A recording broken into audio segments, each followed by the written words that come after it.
వేలమండల కేంద్రంలోని స్థానిక రామాలయంలో ఎస్ఐ ప్రవీణ్ కుమార్ తహసీల్దార్ ఎంపీడీఓలతో కలిసి రోడ్డు భద్రతపైన అవగాహన కార్యక్రమాన్ని ఏర్పాటు చేశారు.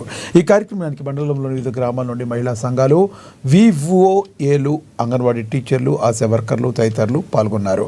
రాష్ట్ర ప్రభుత్వం ఎంతో ప్రతిష్టాత్మకంగా చేపట్టిన అరైవ్ అలైవ్ కార్యక్రమంలో భాగంగా రోడ్డు నిబంధనలు, మద్యం సేవించి డ్రైవింగ్ చేయటం, హెల్మెట్ ఉపయోగం గురించి వివరించారు.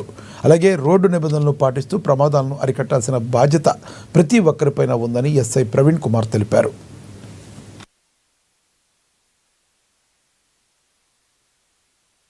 జరగకుండా ఎలా మనము జాగ్రత్తలు తీసుకోవాలి, ఒకవేళ రోడ్డు ప్రమాదం జరిగినట్టయితే మనము తొందరగా హాస్పిటల్కి తీసుకెళ్తే జరిగేటువంటి లాభాల గురించి మేము ఎక్స్ప్లెయిన్ చేయడం జరిగింది.